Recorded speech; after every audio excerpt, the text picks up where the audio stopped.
From the Library of Congress in Washington, D.C.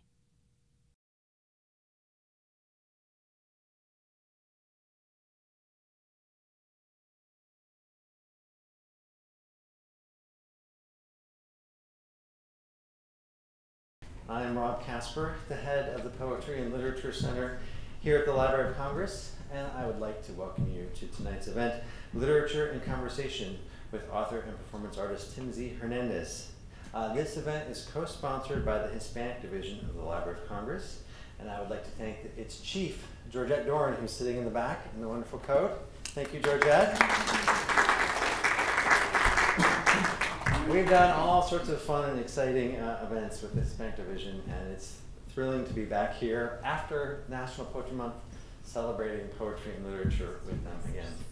And I want to make another shout out, and I'll explain why in a little bit, to my boss, the director of the Center for the Book here at the Library of Congress, John Cole, who's sitting here too. John, please stand up.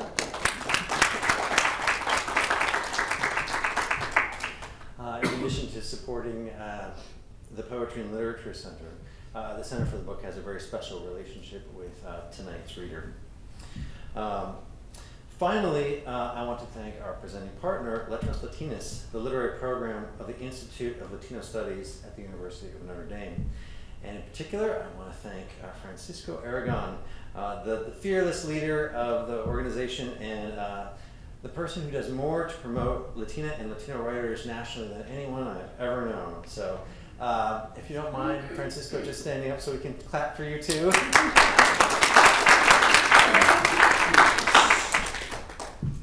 Before we begin, if I might ask you just to turn off any electronic devices that you have, cell phones and such, and I'm going to do the same, as they might interfere with the recording of this event. I also want to note that tonight's event is being recorded, video recorded by the Library of Congress for future webcast, and by participating in the question and answer period, you give us permission for future use of that recording. And let me tell you a little bit about the Poetry and Literature Center here at the Library of Congress. We are home to the Poet Laureate Consultant in Poetry, and we put on some 40 literary readings, lectures, and panels of all sorts throughout the year. If you want to find out more about events that we do here at the library, you can pick up our brochure outside, or you can sign up our sign-up sheet. You can also check us out online at www.loc.gov/poetry, and you can check out the library's Hispanic Division online at loc.gov/rr/Hispanic. On both websites, you will see a wonderful new feature, Spotlight on U.S. Hispanic Writers, a collaborative series of recorded interviews featuring emerging and established American poets and prose writers of Hispanic descent who write predominantly in English. Earlier today, our featured reader himself recorded for the Spotlight, and that is part of the Hispanic Division's historic archive of Hispanic literature on tape, which has been around since the 1940s. The library recently launched online its archive of recorded poetry and literature, and I'm excited to let you know that during Hispanic Heritage Month next September, we will do the same with ALA. So when that happens, please go check it out, listen to the great recordings that we have, and know that every month we will continue to post recordings online. It's really just a treasure, and I'm thrilled to have been a part of that process and can't wait to celebrate the day. Now on to tonight's event. You can read about Tim in your current program, which all of you should have. Here's the exciting thing. In addition to all of his accolades, Tim was, until very recently, until he moved down to El Paso to teach in the only bilingual MFA program in the country, the program's director of the Colorado State Center for the Book. And we're happy to have him here at the home of the Center for the Book, which, as I said, houses the center. Basically, we are all a kind of family, and we all work together to champion writers like Tim in the essential poems and stories he will read from tonight. So he'll read for a bit. Afterwards, he and Francisco will talk here, have a moderated discussion, and then we'll leave some time for you to ask your questions. Note that we have a mic for you to ask the questions into, so we can make sure to get it captured as part of the recording. So without further ado, please join me in welcoming Francisco Aragón.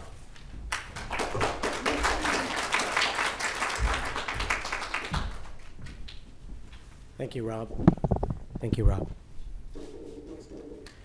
I just want to also add that another partner for this event is the University of Arizona Press, and Tim's 2 U of A books are for sale in the back.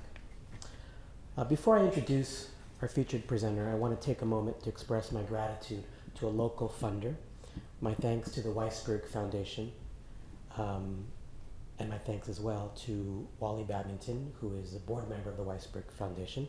The programming that Letras Latinas carries out in Washington would not be possible without their generosity. The former Poet Laureate of California and current member of the Academy of American Poets Board of Chancellors, Juan Felipe Herrera, had this to say, in part, about Tim Z. Hernandez's first book, Skin Tax, from 2004. I hear Ginsberg riffing his music box and clanging his Buddha bells. I hear a nice nin smacking her lips, ripping out pages from her diary into confetti here. Forward to Oscar Zeta Acosta, the raw, brown, sex 60s buffalo of desire and shame, fire and pain, with his cockroach poesy cracking. Forward to 1985's Ya Va Carnal, the first all-out gay Latino chapbook of horny odes and man-love meditations. Tim echoes these radical voicings, this age we know now. He laughs out of control, incisions and hot bellies, oceans, harmonica rushing out of the heart.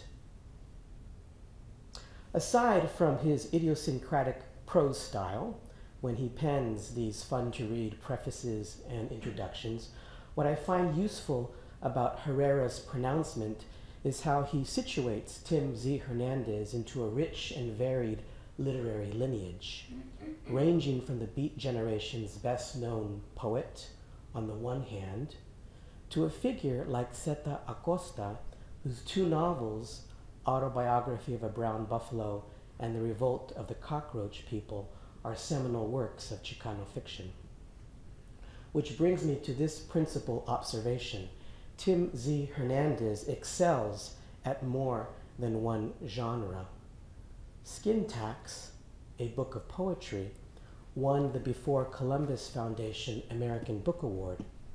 His first work of fiction, Breathing in Dust, published in 2010, won the Premio Aztlán Prize, which recognizes the best work of Chicano fiction in any given year.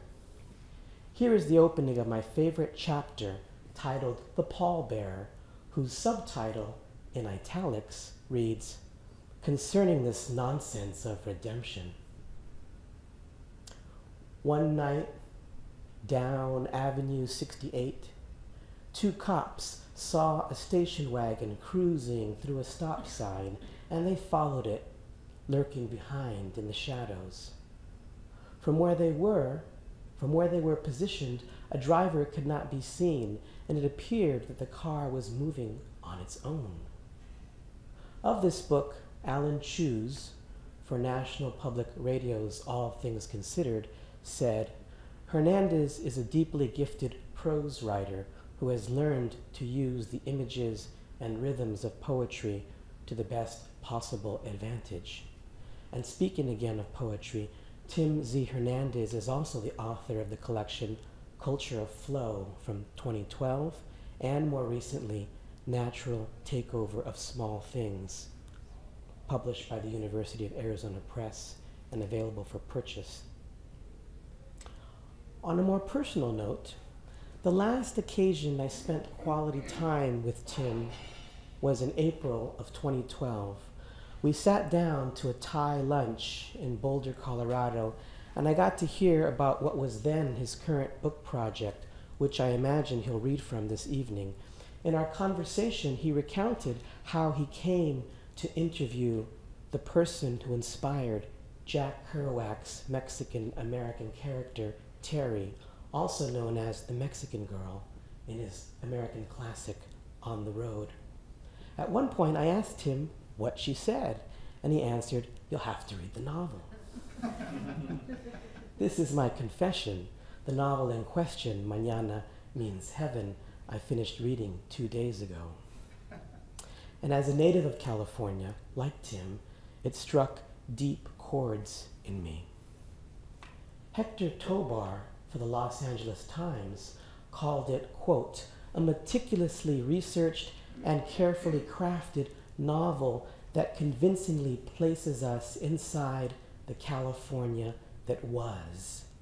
He adds, Mañana Means Heaven succeeds as a portrait of mid-century Mexican-American California and the cultural divide that defined the state then, but that was only hinted at in its literature.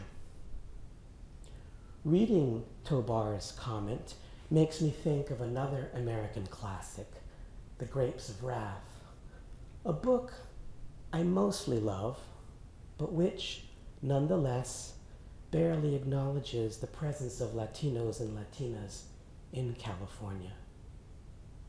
Tim Z. Hernández's literary art are often beautiful and compelling works that correct what many of us view all too common, these blatant instances of historical erasure. Please join me in welcoming Tim Z. Hernández.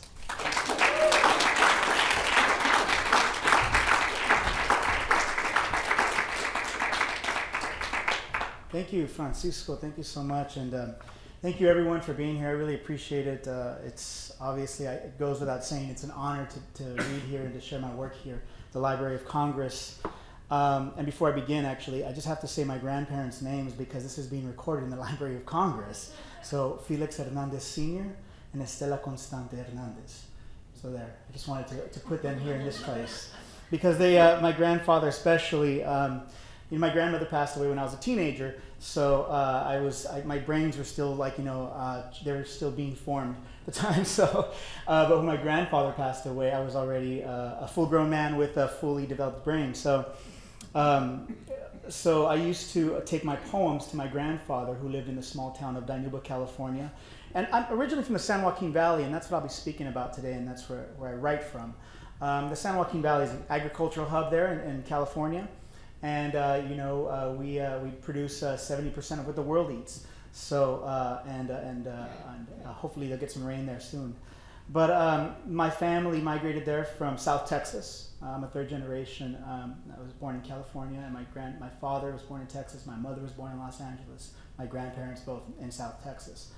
But that's the place I write from, is the San Joaquin Valley. Those are the poems I'll be reading and some of the stories I'll be sharing. But as I was saying, I used to visit my grandfather there in the small town of Dinuba, and I would take him my poems when I was an aspiring poet. I still am, actually, in many ways, but back then I didn't have anything published.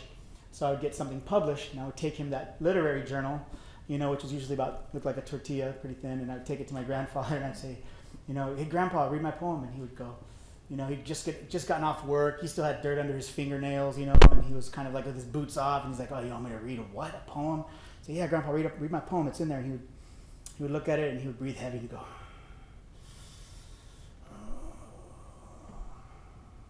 "Is this your book?" I was like, "Well, no, Grandpa, that's not my book. I mean, I have a poem in that book. I'm one of like 50 poets in there." Well, bring it back to me when it's your book. Which was actually, I think, his way of saying, I don't want to read a poem right now. And so I would return another time I'd publish a poem, I'd do the same thing. "Here, Grandpa."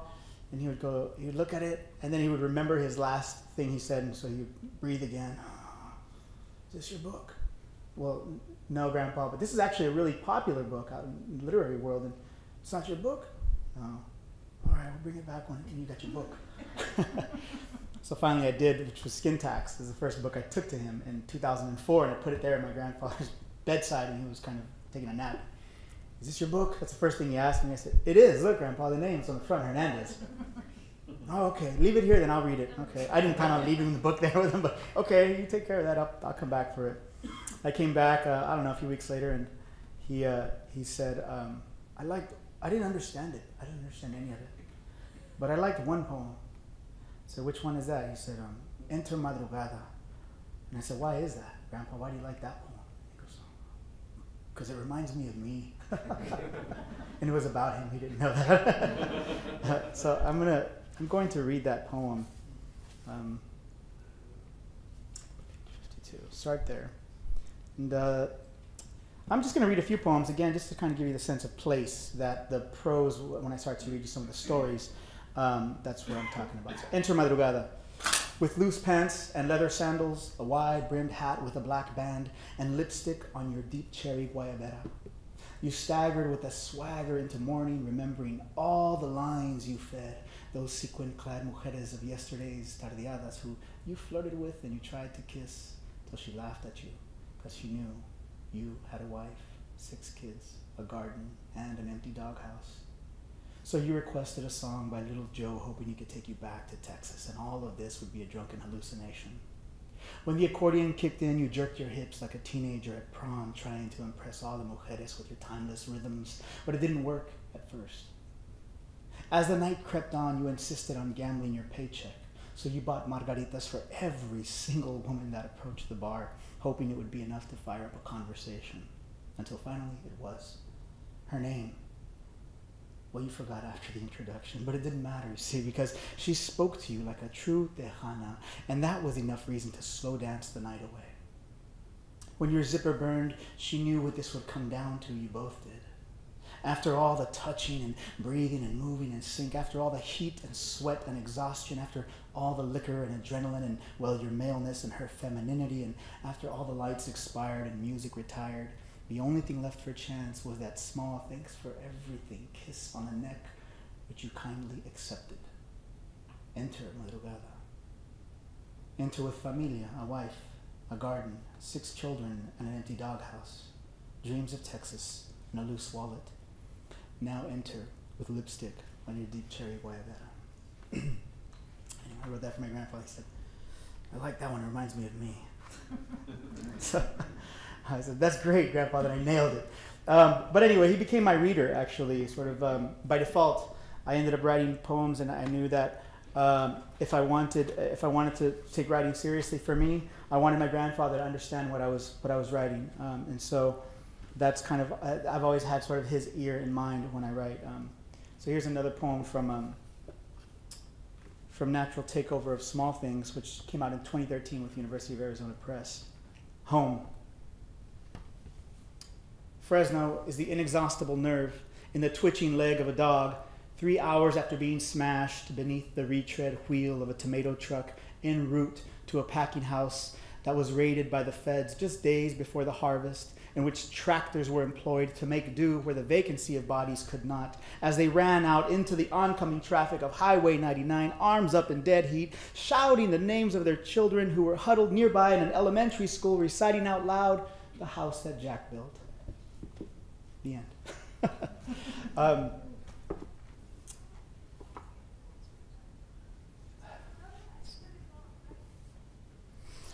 Some of the, as Robert Kasper said a little bit earlier, what really has also been a big influence to my writing has been my work with the Center for the Book and the Humanities Council as well. I worked for the California Council for Humanities, and in Colorado it was also the Colorado Humanities, and those were typically in tandem with the Center for the Book. Those played a big role in the writing I did, and about they kind of really gave me a sense of the place I call home. In 2001, by some miracle, I was jobless at the time, and I had applied for this job I heard about with the California Council for the Humanities. And the idea of working for anything called a council for me was laughable, I was like, me in a council? Even my parents said, you're going to do a what? You're going to apply for what? But I got the job. And the job was to travel around the San Joaquin Valley and record people's stories. It was for the California Stories Project. And so I got to, in one day, my typical day would quite literally look like this. I would be up in the North Fork Mono community talking with some of the tribal elders there, interviewing them, asking them just about their sort of, their families and their daily lives. And then by that would be in the morning, and by that afternoon I could be in Fresno talking to the Cambodian community or the Hmong community there from Laos about how their families came here to the United States and that. And then by that evening I'd be in, I'd be like in Tulare County talking to a Oaxacan family. And just the idea of having to do that every day, recording stories and listening to the place I call home, I suddenly realized that, we have much more in common than we do differences, and that was such an eye-opener for me. And I realized then that if I just stuck with writing the stories about the people from this place I call home, then I think eventually I would touch all the buttons, So that's always been kind of the attempt.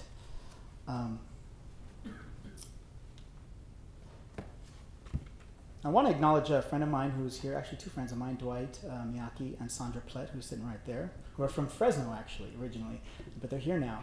And Sandra was my boss at one point, and she hired me to work for the San Joaquin River Parkway, which, this Fresno has a river, and it's the San Joaquin River there, and it's probably one of the most depleted rivers on this side of the Mississippi, the west side there. And anyway, I went in and I said to her, I have no background in environmental what have yous or any of that. But I'm an artist and I'm a writer, and I really want to learn more about this place that I'm from, and I have such a desire and passion to learn, and we spoke and we continued to talk and we became good friends, and needless to say, she hired me. And this poem, Flying Parallel, actually comes from the time when I was working there. I would get to, obviously, our offices were literally situated on the floor of the river. So there was quite a bit of, we'd see a lot of beautiful things out there, creatures and what have you. So, Flying Parallel. While driving home from work this evening, a hawk flew parallel to my window. In its talons, a baby squirrel tousled, its wide black eyes alert to its situation as the ground fell below.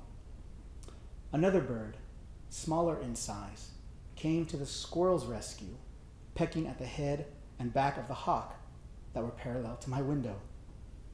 The squirrel's tail spun as if a disengaged propeller ascending between two cliffs, on one side the crags of sure death, on the other a glimpse of what it means to be reborn. Parallel to my window, I saw 3 lives, mid-flight, each of them arguing about their differences, none of them prepared to let go.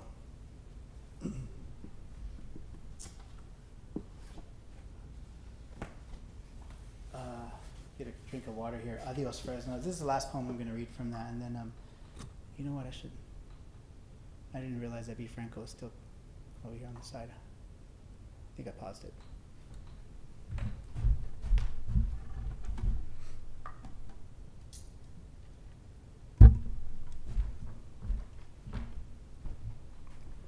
And then I'll read from the book that are all these images that you're seeing. So here's my love letter to Fresno.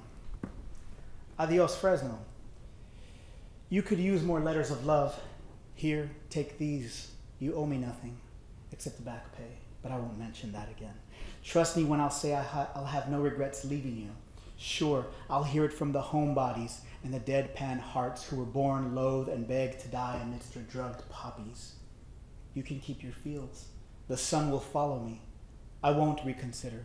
I've overstayed my welcome by 3 generations. The musicians will be all right, by which I mean incomparable, by which I mean they get the work done. A G-string hangs over the baseball stadium on opening night, beneath the peeling paint of Home Run Alley. Fresno, your mosques are waning, and your restaurant kitchens are wetter than before. Even the hungry are gutting cows in the pastures now.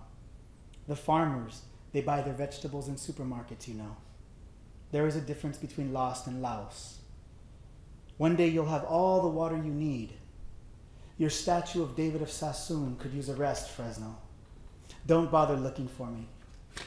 I'll be lost to myself for the next 100 cycles on a mountain near Red Feather Lakes, caught up in raising 3 children who won't mistake the humming of bees for their own ambition. Fresno, I won't miss the pretense, or the way your midnight reeks. I might miss the smell of Abuela de Noche during baseball season, or the cut grass at Grizzlies Stadium. Shit, you're playing to my nostalgia again. You see that? There, it's all you're good for. I'm glad you and I never had children. There would have been this thing of blood between us. Don't get sappy on me now.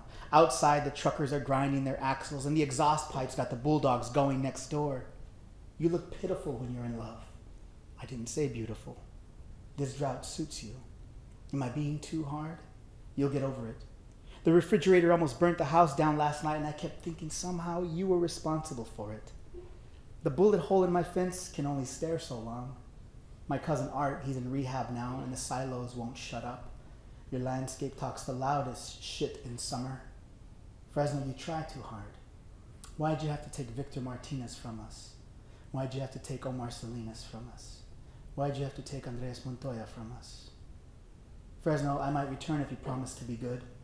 It's just that I can't stand the heat. Too many I can't stands. As many fruit stands. My mind is like a packing house with a sagging conveyor belt. Strawberries should taste so tart. Oranges should fit in the palm of an adult hand. There's no such thing as windfall. A pluot is incest at its finest. Enough said, Fresno. Adios. Thank you.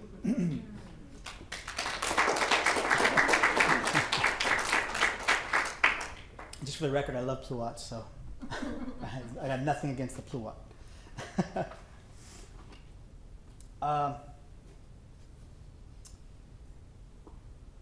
One of the things, my mother used to say, I didn't come into writing actually until about the age of 21, 22. I wasn't much of a reader actually. I was more into painting, and that's how I started. That's how my interest in the arts began, and it was. But my mother was always reading to us, so I was a well-read to child. As migrant farm workers growing up when I was much younger, actually, they got out of that business when I was about 10.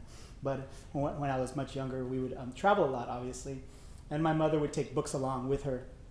And she would read to us from, the 5 books that she had in the car. And, but my dad, would be like sick of hearing the same story over and over and over. And then finally he would say, no, just put the book down. Let me tell you what happened with the Littlest Cowboy. All right, ready to hear this one, Tim? The Littlest Cowboy, right? And then my dad would spin the story, and the Littlest Cowboy became something else entirely. And little did I know it then, but, that to me was my favorite part. But I knew that for him, in order for him to get to that point of having to tell this story, I had to endure the actual book first. So those kind of two went hand in hand for me. The story and then the alternate version of the story. And little did I know that I would end up actually writing that way later. But that sort of early influence obviously sort of stayed dormant in me as I became a teenager and a young adult, and I continued to paint. Anyway, so when I was as an undergraduate, at Naropa University in Boulder, Colorado. Speaking of alternative stories, this is my segue. It's such a clunky segue, Tim. You had it better in the hotel room when you practiced it, but that's okay. So in 2007, I was at Naropa Institute in Boulder, Colorado, and I had just gotten out of a classroom that was discussing the beats, as Francisco Aragón had pointed out earlier. And in that classroom, our professor he jokingly, very tongue-in-cheek said, and so now by extension, because this school was actually founded by the Beats, by Ginsberg and Ann Waldman, and he said, and so you're all part of that lineage. He kind of did that, and everyone laughed, but it kind of struck me. I said, I don't know, I just felt weird about that statement.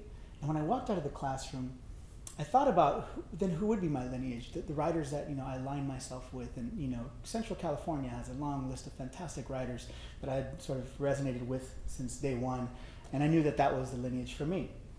But being at that particular intersection between that kind of question posed in that instance, standing there at the Jack Kerouac School is what they call it, and having come from the background of migrant farm workers from the San Joaquin Valley, I opened up On the Road, because that was one of the texts that we were working with. And I began to kind of look for some aspect of myself in this, right? And I came across a 20-page section in On the Road called The Mexican Girl. And, it was about his brief 2-week affair with a Mexican woman who he called Terry, from the San Joaquin Valley, from Fresno County, actually, Selma, the town of Selma.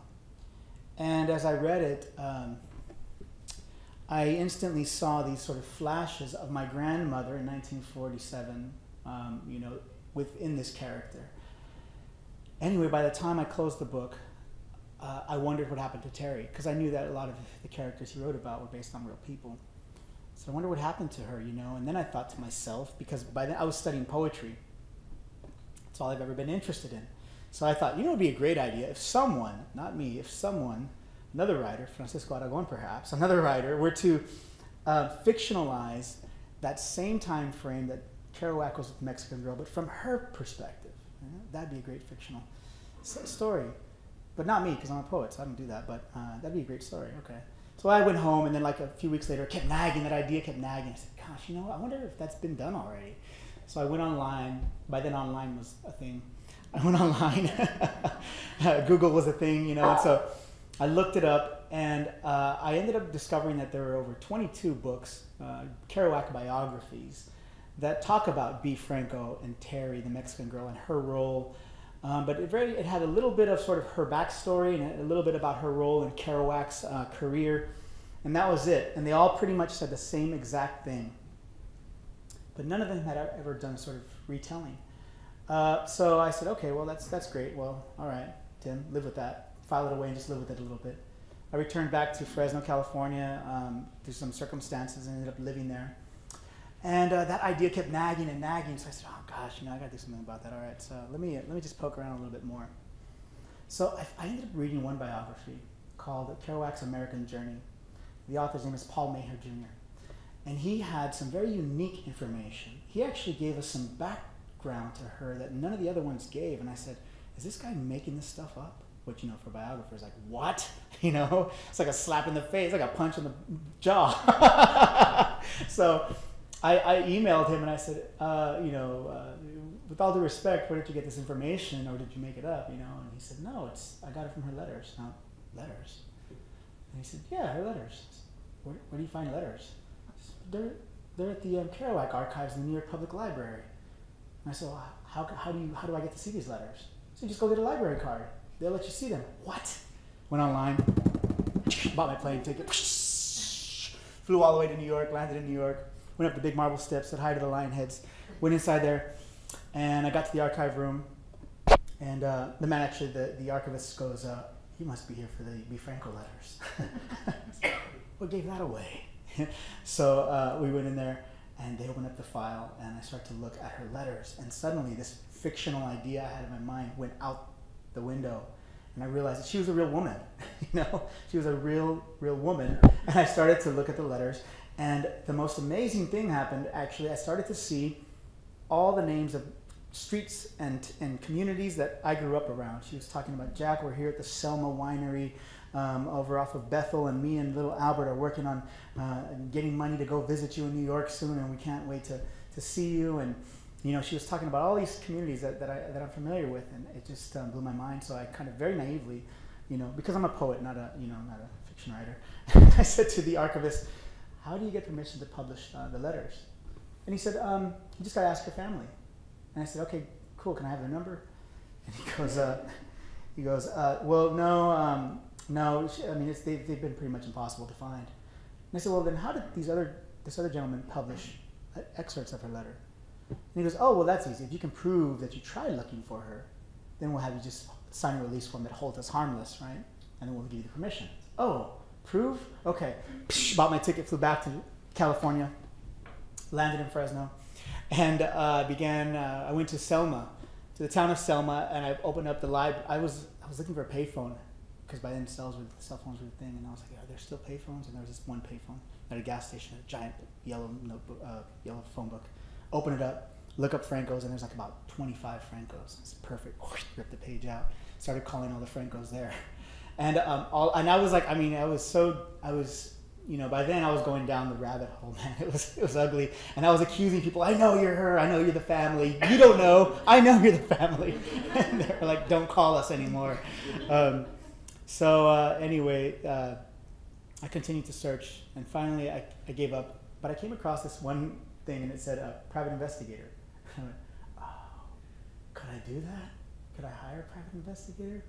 Sure, I'm a poet. I don't know better, so so I hired a private investigator. I actually looked for the one private investigator that has an English degree. It's a private investigator that reads. Wonderful, literary private investigator. Cool.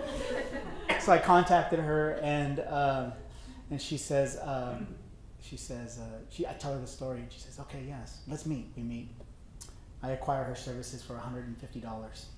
And she says, I tell her, you probably will not find her alive. It's impossible. She's, she would be, you just know you'd find her alive. I said, but her children's name are Albert, Franco, and her daughter name would be Patricia something. She probably married, so I don't know, but I'm looking for the children. She's okay.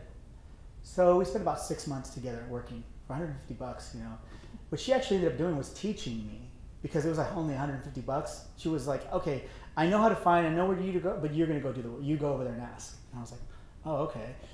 So I would go to the Hall of Records, and say, yeah, I'm B. Franco's great-grandson. I'm looking for my grandmother's marriage certificate. You guys, we'll look for it, but we can't give you anything unless you can prove that you're that person. And I was like, so I was emboldened to do all these things. Anyway, none of it worked, but I ended up getting a receipt from her. I sent it back to New York. And in New York, they said, this is enough proof. And they sent me copies of her letters. All right. So I had been looking out for about 2 years. This is all taking place over about 2 year time. And around 2009, we have mothers sometimes that are interested in what we're doing in our lives. And I had told my mother about the story. So I finally was telling her, Mom, by the way, I'm not, she said, oh, how's that search going for that woman? And I said, well, I'm giving up, I'm going to write the book. I have enough information about, the family, probably more than anybody has acquired so far. I'm going to fictionalize it. She said, what? Tim, look at me. You can't give up now. You know what? Just give me I'm retired. I got nothing to do. Give me your files. I'll just spend the time looking for it. I said, all right, Mom, sure. So I said, here's what we're looking for, Mom. I'm looking for a woman. She'd be this age. I give her all the details. 24 hours later, my mom calls me and she says, I have two people for you. So what's the first one? Los Angeles, blah, blah, blah. She gives me the information. No, it's not her. She said, the other one, you're not going to believe this, Tim. She lives about 1.5 miles down the street from your house, this one. I said, but her children, I think it's her children who own her house. I said, okay, give me the details. She gives them to me. I said, oh my God, I think this is her. I was working for the San Joaquin River Parkway at the time. I had to walk out of the office. I said, oh my God, this is her. I think this is her. So I went, and that Saturday morning I went, and I had to wait like 24 hours. Imagine, I couldn't even go. I had to wait till Saturday. I don't know why. I thought Saturday was just a good idea. So I went Saturday around 1. She might be sleeping in late. So about 1. And I knock on the door. Now, mind you, is that Sarah? Oh, okay, I'm sorry. It looked like a friend of mine. So I'm there. Now, mind you, B. Franco in 1947, when she met Jack Kerouac, it was at a Greyhound bus station in Bakersfield. She had just left her husband. She was married. She left her husband and met Kerouac, just met him on the bus. And that's where the two hit it off and spent the next 2 weeks together. Okay, so it was an affair that she had. So I was knocking on the door, outing their mother's affair if they didn't know already, and then asking if I could write about it. And so I didn't know what to expect. The short story long version is the family didn't, her children answered, and they didn't know anything about Jack Kerouac. I never heard the name. They said, nope, you got the wrong woman. Our mother, she's been a farm worker her whole life. She's only been here, and she's never left Selma. She's kind of just been here. Okay. I said, well, it was her daughter who answered. I said, do you mind so she said, actually, could you leave? Can you leave now? Because I was at the porch. She wouldn't open the door. It was like those mesh screen wire metal doors that you can't see through. So I was talking to just a voice. And so I said, can I show you some letters really quick before I leave? She goes, sure, can you slide them to the door? I go, all right. And so I slid them to the door, and I heard the papers shuffling. After a couple minutes, the papers come back to the door. And then she says, and now mind you, she had been telling me, you have to leave, you have to leave. And then she said, you can come back Tuesday and speak to my brother. Okay, that was after she saw the letters. So I started to walk off the porch, and I kept thinking, I was walking really slowly, and I kept thinking to myself, what have I not asked? What have I not asked? I was like, oh, stalling, nice cat. What's the cat's name? I was like trying to stall, like thinking at the same time. She's like, it doesn't have a name. I was like, great. So by the time I'm about to get off the porch, I remembered the one shining question. I said, by any chance, is your mother alive? And she goes, yes, but she's sleeping right now. She's taking a nap. And I went, I don't even remember how I got home. I drove up, it was like driving while under the influence or something. It was totally just blur in my mind. But I'm going to read you an excerpt.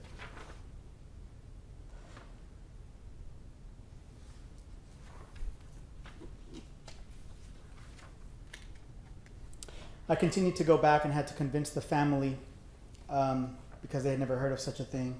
I had to convince the family of who their mother was. Actually, her children, because they would not let me meet her the first couple of times.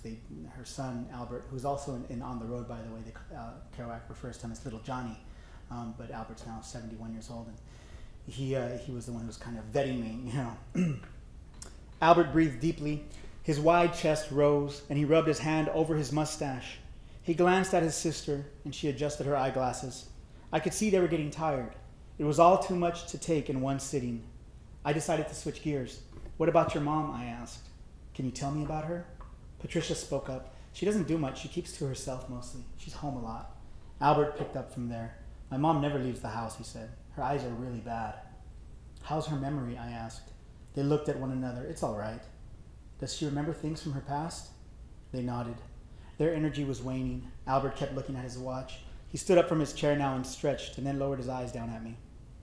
Let us think about this for a few days, he said. He lifted his hand for me to shake. It was an abrupt ending, but I understood. You can come back next week, he said. I nodded politely and pulled my files together. I packed them away, began searching my brain for a tactful way of asking if I could see their mother. Albert hovered for a minute. I could see that his face was a tangle of uncertainty. Patricia moved toward the front door, and again I had to abandon the idea of seeing B. Albert disappeared into the hallway. He'll be back, Patricia said, as she ushered me to the door. An awkward silence crept over us. When I reached the threshold, I heard within the old house a door creak open. Albert's voice was filtering through the walls, and I could hear him saying something incoherent. The wooden floors groaned under the weight of his footsteps, and then he emerged from the unlit hallway. He was walking slowly with calculated steps. I started to wave goodbye to him, but he motioned with his hand for me to hold on. When he entered the quiet space of the dining room, there beside him, stepping out of her son's shadow, clutching his arm tenderly, stood B. Franco. She ambled carefully into the yellow light, clutching the fold of her sweater shut. She cocked her head to one side and squinted her eyes up at me. Her face was the pale color of an almond shell, and her hair an entanglement of autumn red, but only at the tips. The roots were pure snow. The domes of her shoulders hunched over slightly, and her short, slender legs were draped in loose-fitting cotton pants. She stood there with a puzzled look, as if she were staring at an apparition. Albert stood by his mother proudly, and Patricia moved toward them now. This is my mother, he said. This is B. Franco. I was caught off guard, and I stood there petrified for a moment. I put my bag finally down on the carpet, and I moved toward her. I had never imagined how I would greet her if the chance presented itself. I guess a part of me was always skeptical. I could only do what came natural. I took her warm, frail hand in mine. I set my hand on top, and I looked into her eyes. It was in that moment that I would discover the first detail that Jack fictionalized about her. In his version, he wrote that her eyes were blue and that there were these great timidities inside. Her eyes were not blue. They were a deep shade of emerald, and if ever there were timidities, they had long since been replaced with resilience. It's an honor to meet you, I said.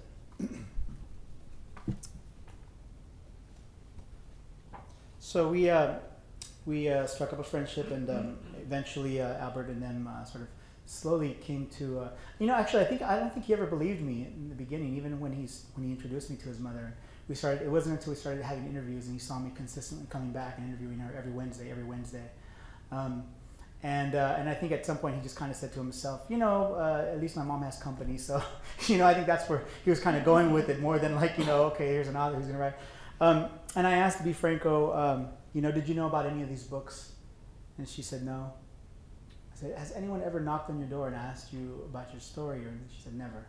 She said, you're the first. And I said, how do you feel about being known as the Mexican girl? And she laughed. She goes, well, I'm not Mexican. I said, oh. No? She said, no, I was born in Los Angeles. Wow, wonderful. About how much time do we have left? Because I also want to get to the last. Are we about? A few more minutes? Okay, good. That way I can just, because I have this last thing I want to talk about actually. So Mañana Means Heaven led me into, and I know we're going to have a little Q&A also, so we can talk more about that. But so Mañana Means Heaven, doing the research, I was looking up labor camps 1947 and 48 in Fresno County. and I came across the headlines from a newspaper. January 28, 1948, the headline said, 100 people see an airplane fall out of the sky, ship plunges to earth. 28 deportees are being transported to El Centro. I recognize that was the incident that Woody Guthrie wrote his famous song, Plane Wreck at Los Gatos, about, the deportees song, in which he assigns them names, and he says, in his lyrics actually, he didn't write it as a song, he wrote it as a poem. And the words go, goodbye to my Juan, goodbye Rosalita, adios mis amigos Jesus y Maria. You won't have a name when you ride that big airplane. All they will call you will be deportee. So again, I said to myself at that moment, someone should fictionalize a story about this. And turned out that 4.5 years later, I've been researching and locating some of the family members of the passengers. I've interviewed them, and am writing that story about who those 28 Mexican passengers were that were buried in a mass grave for 67 years with an anonymous marker, and their families back home didn't know. So this story is basically gathering their testimonies and telling that story of what occurred and who those people were in that airplane. So I'm just going to read one excerpt from that, and that's how we'll close. The photograph. I'm going to read the photograph. The first family I found was the Ramirez family. They had two relatives aboard, Ramon Paredes and Guadalupe Ramirez Lara. And they gave me photos, and actually Ramon's last letter home to his wife 6 months before he was killed in the airplane. So they gave me information like that. This is from a photograph. They handed me the first photograph that I saw of Guadalupe, and this is the story. Before Guadalupe left to El Norte that first time, Micaela made him take a photograph so that she could put under her pillow. He was reluctant at first, told her only vain people did such things. And of course, being the farmer that he was, wearing any piece of garment that wasn't soiled or patchwork felt unnatural. Despite his misgivings, Micaela fussed over him that morning, taking all measures to make sure the photograph displayed the sheer handsomeness that was her husband. She even borrowed a hot iron to run over his only nice pair of pants and shirt. When he tried the shirt on that morning, it was obvious it fit him a size too small. The cuffs stopped just short of his wrist bone. This is pointless, he said. Micaela tugged on the sleeve. I can let it down. Guadalupe shook his head. It was the same issue with his pants. The leg cuffs rode up. Do you know how long it's been since I've worn such ridiculous things, Micaela? She wasn't having it. I can let those down, she said. Besides, we can ask the photographer to photograph you from the knees up. It'll be fine. Guadalupe scoffed. In his 17th year, he had hit a growth spurt, and now at age 18, Guadalupe stood 6 feet tall with shoulders as wide as a bow yoke. Micaela took some shears to the front of his hair, cropped the thick mat down to a manageable cowlick. What's the point? He asked. I'll be wearing my hat anyway. Micaela glared at him. She slapped his arm and finished cropping his mane. When she was done, she split his hairline over the left side of his head and with the comb pulled the cowlick over to the right eye.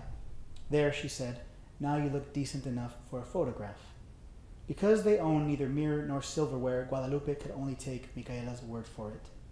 Still, on their way out the door, Guadalupe saw his hat parked on the table, and like any self-respecting farmer would, he snatched it and crammed it onto his head. At the studio, posing for the camera, he felt awkward, foolish even. It was all just too much. The photographer hassled with the contraption for an hour before the photo was even snapped. Now and then, Guadalupe would shoot Micaela a look as if at any minute he would abandon the idea. What made matters worse was that Micaela forbade him to wear the hat. You're not at the ejido, she said. But it's my good hat, Micaela. It was Don Refugio's hat, and I always wear it. But you have good hair, Guadalupe, and this photograph will last for all time. Is that thing almost ready? He pressed the photographer. Almost, the man replied. Guadalupe noticed Micaela smiling up at him, her youthful lips, deep-set eyes. He knew he would stand there for as long as it took. Okay, the photographer said. Stand straight, please. You only get one shot at this. He eyed Guadalupe's pant cuffs. Have you ever taken a photograph before, sir? Micaela said. This is his first. In that case, let me explain a few things. You'll want to keep your eyes open, sir. I will count you down from 3, and whatever you do, do not close your eyes. Also, do not move a muscle. Any bit of movement and you will come out looking like a ghost. Do you understand? Guadalupe nodded. Micaela motioned for him to keep his eyes open. I shall count you down now, sir. 3, 2. In the photograph of Guadalupe, there are many things to consider. First, what the photographer's lens captured. Guadalupe is wearing a plain white button-up shirt with long sleeves visibly short. The shirt is tucked into his brown pants and bound with a thin leather belt. He is standing next to a table with a floral tablecloth. We know Micaela won the hat discussion because his hat is not on his head. It is on the table. Even so, his right hand still rests on the hat. His cowlick is combed over his right eye, slightly disheveled now. The expression on his face is simple. The line of his mouth is tilted neither up nor down. It is a perfect horizon. There is a large window behind him, to his right, another light source coming from directly in front. It's very possible, too, that he moved his shoulders just slightly a moment before the photographer pushed the button. For the combined effect of lighting and movement gives Guadalupe's white shirt the appearance of being illuminated. He is staring directly into the camera. A person looking at this photo years later would never know why Guadalupe's hat is there on the table or why his hand is even placed on it. Perhaps it was a nervous gesture. Perhaps he was grasping for something familiar. Or perhaps he was reaching for his own past, Don Refugio's hat, security of home. It is likely Guadalupe hadn't a clue as to why he was reaching for the hat. Perhaps it wasn't that profound at all. Perhaps the photographer simply said, "Sir, would you mind placing your hand on your hat?" Still years later, a person looking at this very one-dimensional photograph would draw their own conclusions about such details, make guesses at his age, his state of mind. Going by the photograph alone, one might even consider Guadalupe a kind of man about town. He's dressed that sharp. Not an accurate guess by any means if Guadalupe were to have his say on the matter. But regardless, the photo was to serve one purpose and one purpose alone. It was to give Micaela rest in knowing that the image under her pillow, that sweet, mannish boy, contains enough light for the darker moments to come. And until he returns from El Norte, this will be the face she sees when she rises each morning and goes to bed each night. Thank you.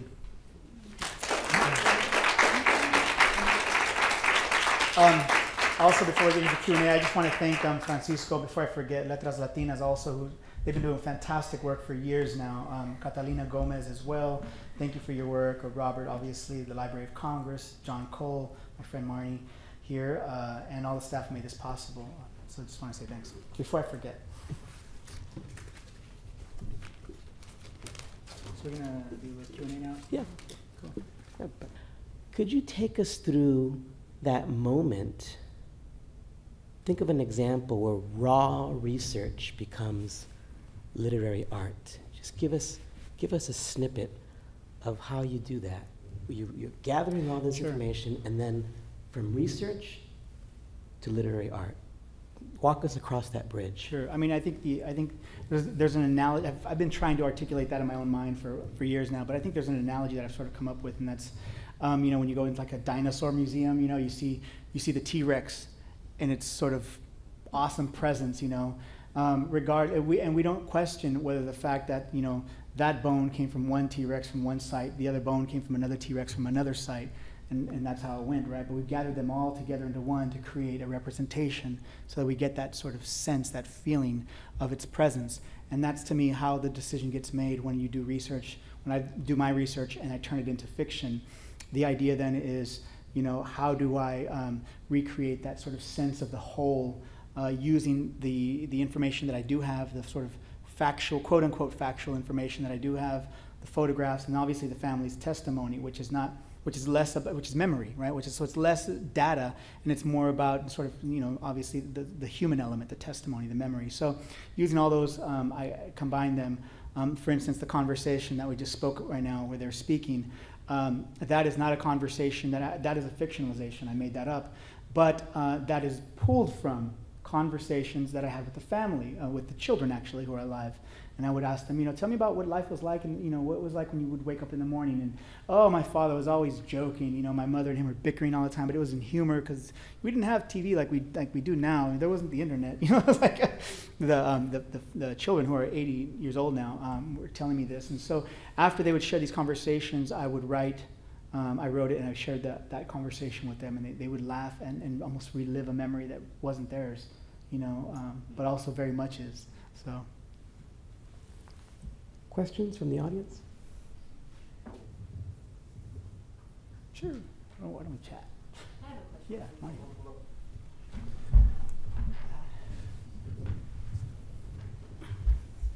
Hi, Ken. Hi, Marnie. When you actually sit down and you've done your research and are starting to put a book together, I'm curious to know if you write longhand or if you use a computer. No, yeah, I use a computer. I can't write longhand, and I've trained my mind how to just go from I've trained myself how to whatever thought enters here, how it just it comes to here, and that's to me that's the way it works. It's like I can't even write creatively when I write longhand. I really can't. I have to have this kind of thing going on. That's just yeah, it's weird. I'm jaded in that way now. Dini? Yeah, Dini. So, one of the things that I think is so incredible about your work, or beautiful about your work, is that you clearly are giving voice to someone who's voiceless. And you do that. You're doing that with this project now. And you do that with Mañana Means Heaven. So talk about. I mean, I can imagine why, but talk about why. I think that's a really. Well, where does that come from in you as an artist? Sure. I've thought a lot about that also, like why? I mean, for me, it's always, I think the closest thing I can get to is that, growing up, seeing my own grandfather, my own parents actually, my relatives being in situations where, I felt this frustration early on as I was young, and I would see them go through situations where, there were some unjust things happening to them that were in front of my own eyes. And I could see the frustration of my grandfather or the frustration of my parents. One example is my uncle, who was shot and killed in very much the way we're seeing it today by the police department. He was unarmed, and my family, there were other people protesting for my uncle, and I was like 20 years old at the time, and my family wouldn't do it, and I ended up going out and marching, being in the streets with them also in California. But I remember wondering why my parents couldn't do that, or why my other relatives couldn't. Obviously, they were grief-stricken, but even after years later, they just kind of are silenced by some of these things. That, I think, frustration ended up kind of becoming something that first came through in my painting, because I was a visual artist, and eventually, though, the painting was not fast enough, was not immediate enough, and so I wanted to write and say things. So a lot of the early writing for me was always real sort of political in nature, and that overtly political, and now I think it's just kind of still very much the same, part of the same seed. It's just, it's taken the form of this now. Looking outside my own family situation and looking at historical omissions, historical silences, so yeah. Yes. Talina. You said that she was a farm worker, right? That's right, yeah. Were there a lot of women that were farm workers during that time? Yeah, that's right. Mm-hmm. Yeah, I mean, just as many women as there were men. Obviously it's a generalization, but that's pretty accurate, though. Yeah. I mean, Bee herself. I mean, looking at my own family's situation, there were 4 women and 3 men that were born, and all of them worked. Bee's family, the same thing. There were about 3. I think there were even 4 women and 4 men, siblings that she had. Also, they all worked. So yeah, it was just a matter of whoever was healthy and able-bodied in the family was working. So yeah. Having discovered the story behind the Mexican girl, I'm curious if it affected your reading of the work of the Canadian boy, Kerouac, and On the Road. I mean, how did it sort of change your experience of his writing? It didn't really change my experience of Kerouac's writing. And Kerouac is a writer, and I actually like his writing. He's got as many issues in there as we can all point out, and I know he's gotten a lot of flack for some of his stuff. But Kerouac, I can't discount his writing because it influenced me as a young man. As a 17-year-old, when I read On the Road, I said that's what language leapt out at me, for the first time, and so I applaud that. But but I feel like he was doing what any fictional writer would have done. He never claimed it was real. He actually claimed it was fictional. It was his friends that sort of made it that legacy of it being real or not real. He knew he was writing fiction, and that's what we all do. We draw from our lives and we spin it to whatever our own, as Steinbeck called authorial warp. So I'm okay with that. One of the things, though, that was really a revelation in that was that I didn't know that. I had known that On the Road was not published for 6 years. He wrote it in 51 and it wasn't published till 57. He finished it in 51 anyways. It wasn't published till 57. And in that 6-year span, he obviously racked up numerous rejections, but it wasn't until The Story of the Mexican Girl was published by the Paris Review that after that, it was such a hit that it ended up becoming one of the stories in the Best American Short Stories of 1956. And then Viking revisited the manuscript and published it. It wasn't until the Mexican Girl story was, that to me was, I didn't know, so. Yeah. Yes, Sandra.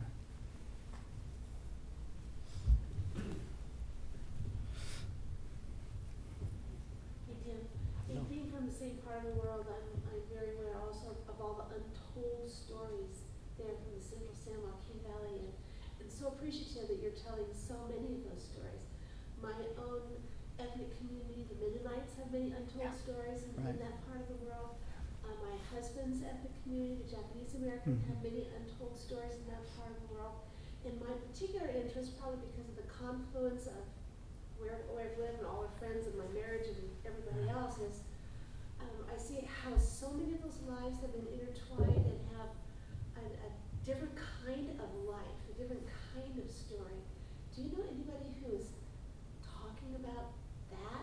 Those of us who've been there for a few generations and our lives become so entwined and create something very different. I don't know anybody who's doing that. Maybe I'm just trying to put a bug in your ear. No, you know, no, you're right, absolutely. And you know, I've been in just recently in conversations with writers from the San Joaquin Valley about the same thing. You know, I think it's more recently now that the writing community of San Joaquin Valley is starting to recognize, you know, across these sort of cultural barriers and recognize one another as a community. And so now you're starting to see in maybe my generation, the writers that are there are starting to include, you know, some of these the nuances and some of the different cultural. You know, we have recently the emerged Hmong American Writers Circle there, which is fantastic to me. That's it is unprecedented. Literally, the Hmong folks have only had a written form of language for the last 55 years, 60 years. So they're the first of their generation to put it down onto paper, they're poets and writers and screenwriters, in fact. And so they do a lot of work and sort of collaborate with the Chicano writers, with the just all the writers that are there. So you're starting to see some of that mentioned in some of the work that's coming out, poetry. In Breathing in Dust, in my first novel, I wrote about some of those communities as well. I'm always mentioning those communities because that's always been the reality of the San Joaquin Valley, and I always feel like my job is to try and be as accurate as possible. So I talk about, you know, the Filipino community that was there, in Mañana Means Heaven, which Steinbeck never mentions, that those communities were there. You know, and even looking at the FSA photos today, you know, I'm looking at Dorothea Lange and Rothstein's photos and going, where are all the people of color? You know, but they were there, so it's interesting, yeah.